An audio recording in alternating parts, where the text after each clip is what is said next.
हो। जय श्री राम। शिव महापुराण की कथा कहती है जो तुम्हारे सामने भोजन आया है उसको इतने प्रेम से पाना, इतने प्रेम से पाना कि तुम्हारे चेहरे पर चमक आ जाए। भले तुमको वो भोजन पसंद नहीं आए, भले वो भोजन में स्वाद नहीं है, पर तुम्हारे प्रसन्नता के साथ खाना, क्योंकि जिस प्रसाद को हम पाते हैं, जिस भोजन को हम करते हैं, उस समय पर हम जैसे अपने मन में अनुभव करते हैं, भोजन पहुंचने के बाद हमारी इंद्रियों को उसी तरह का बल प्रदान करता है। इसलिए कभी भी भोजन करते समय, आंसू बहाते समय भोजन ना करें, रोते रोते भोजन ना करें, क्रोध करते करते भोजन ना करें। शिव महापुराण की कथा तो यहां तक कहती है कि तुम्हारे सामने टीवी चल रही है तो टीवी को बंद करो फिर भोजन करो। हाँ, अगर टीवी पर कोई सत्संग आ रहा है, कथा आ रही है, गीता जी आ रही है, श्रीमद् भागवत आ रही है, शिव पुराण आ रही है, भजन चल रहा है, तो भले टीवी चालू रखकर भोजन कर लो। पर अगर कोई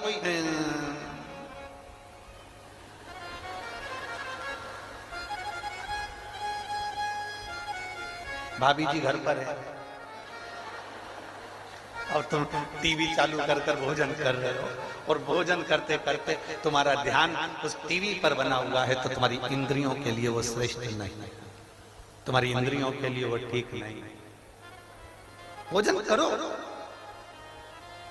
रोते हुए भोजन नहीं। भोजन का बहुत बड़ा प्रमाण है, बहुत बड़ा है। कोई कोई हमारे भोजन करते समय हमारे सामने आ जाता है, घर पे आ जाता है। अब घर पर कोई भोजन करते समय आ गया तो तुम्हारे दो मन हो जाते हैं।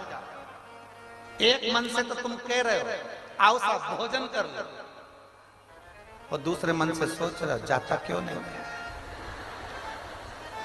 दो मन, एक मन से तो कह रहे हो कि भोजन कर लो, दूसरे मन से कह रहे हो कि जाता क्यों नहीं है। तो जो सामने बैठा है ना, सोफे पर, पलंग पर, कुर्सी पर, जमीन पर, उसके मन में ये प्रश्न खड़ा हो जाता है कि मैं रुकूं कि जाऊं। अब एक मन से तो तुम कह रहे हो भोजन कर लो, दूसरे मन से कह रहे हो कि जाता क्यों नहीं है, तो दो मन हो गए। वो दो मन में तुम खुद उलझ गए। अब उलझे यूं हो कि मैंने भोजन का बोल दिया और अंदर जाके देखा भी नहीं, और इतनी देर में वो उसने कह दिया हाँ साहब मैं तो भोजन करूंगा, और वो बैठ भी गया। अब तुम अंदर जाओ, फिर जो जगदम्बा है, चंद्रघंटा है, कुष्मांडा है, फिर उसका जरा मुंह देखना। पहले नहीं बोलते मैं ज्यादा लोगों का भोजन बना लेती, इतना सारा बना लेती, चार चार लोग सामने आकर बैठ गए, इनको कहां से कराऊं, रोटी बनाना पड़ेगी, सब्जी बनाना पड़ेगी, ये बनाना पड़ेगा। इतने में पति बोला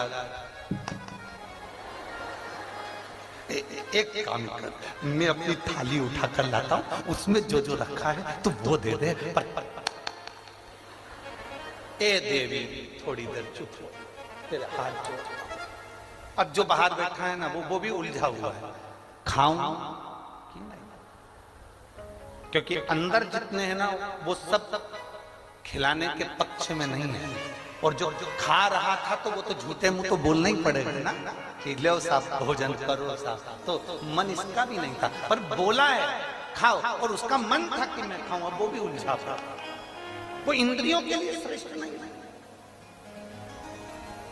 वो इंद्रियों के लिए ठीक नहीं है। शिव कथा कहती है मेरे भोले बाबा जब प्रसाद ग्रहण करने बैठते थे, आकड़िया की रोटी बनाई, काकड़िया की साग, और परसे माता पार्वती जी मावे भोलाना, मन शिव रटोरे, छोड़ दो कपट मन शिव रटोरे।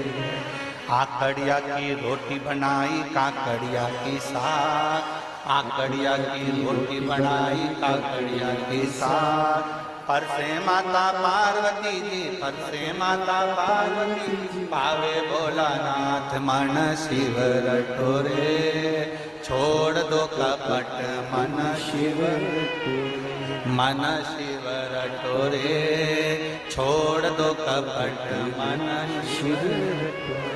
भगवान शिव की कथा कर रही है। पार्वती जी जो बनाती मेरे भोले बाबा उसको प्रेम से पा, मेरे शंकर भगवान उसको प्रेम से ग्रहण कर। और महाराज लगन तुमसे लगा बैठे, जो होगा देखा जाएगा। एक बार जोरदार ताली बजाकर पूज्य गुरुदेव